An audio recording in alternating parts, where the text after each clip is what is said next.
Eat Bulaga nakatanggap ng 14 million ngayong araw. Yan ang pag-uusapan natin patungkol sa dalawang pananghaliang programa dito sa bansa, ang It's Showtime at ang Eat Bulaga. Pero bago yan at bago natin umpisa ng online viewership nila ay humihiling ako na pakisubscribe ang aking YouTube channel. Pakilike and share na din po mga kaparokya para mas dumami pa po ang makapanood ng content natin. Maraming salamat po sa inyo mga kaparokya.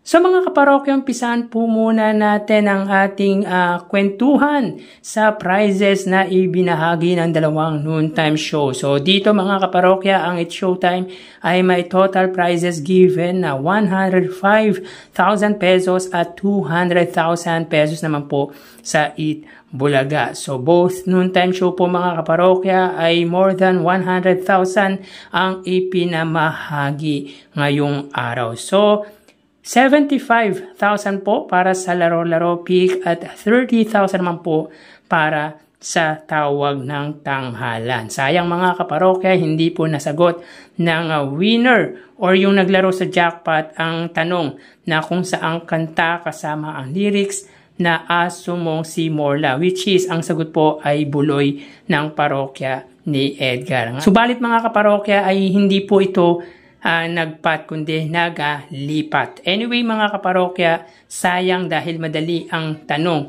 kung ikaw ay music enthusiast.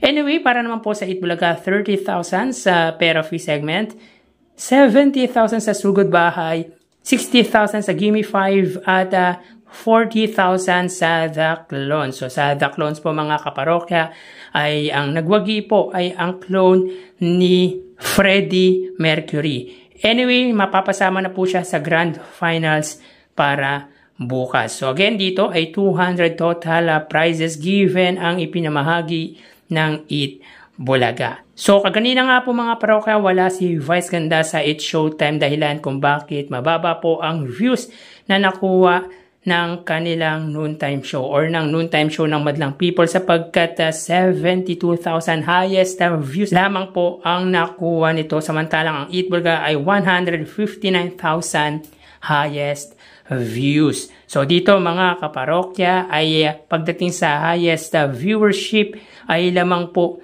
ang Eat Bulaga ng 87,000 views. So tambak malala ang inabot ng It's Showtime pagdating sa highest na viewership or pinakamataas na views in a single episode. So yun nga po mga kaparokya, mababa po ang nakuwang views ng It's Showtime dahil para sa akin, my own opinion, ay dahil wala po si Vice Ganda. Knowing naman po na kapag present po si Vice Ganda ay kahit papano ay improving po ang views nito online. So mapunta tayo sa TV advertisement mga kaparokyas. Ang Eat Bulaga po ay may 29 TV ads. So sa Eat Bulaga lang po tayo nakapag-save ng ads. Hindi po tayo nakapag-save sa It's Showtime. So sa unang gap ay may 10 ads, sa pangalawa ay 10 ads, and of course sa pangatlo ay 9 ads with a total of 29 TV ads. So mga kaparokya, assuming kung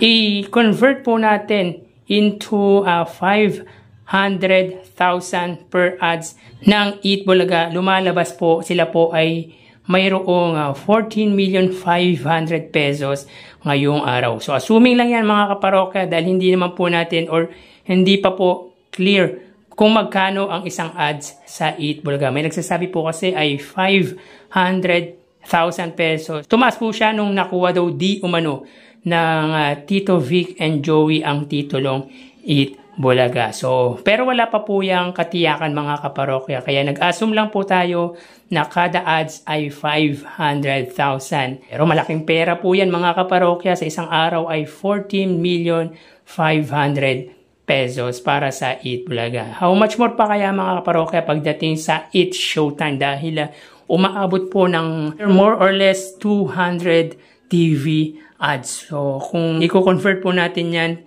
sa 500,000 pesos, ay malaki po ang natatanggap ng It's Showtime per day. So, tara ating alamin ang online viewership ng dalawang bigating noontime shows. Para sa Eat Bulaga under TVJ Facebook page na may 3.5 million followers, At sa It's Showtime naman po na may 19 million followers. So sa oras na 1:29 PM, ang It's Showtime po ay may kasalukuyang segment na Laro-Laro Pick. At ang Eat Bulaga naman po ay Gimme 5. So dito, ang It's Showtime po ay may 3,200 viewers. Samantalang ang Eat Bulaga naman po ay may 3,800 live viewers. So again, sa oras na 1:29 PM, ang It's Showtime po ay may 3,300 live viewers at ang Eat Bulaga naman po ay may 3,800 live viewers. So pagdating sa Facebook Live mga kaparokya ay angat lamang po ng 500 views ang Eat Bulaga. So mapunta tayo sa TV Network YouTube channel ng dalawang noontime shows. Para po sa It's Showtime, under GMA Network YouTube channel may 39.8 million subscribers.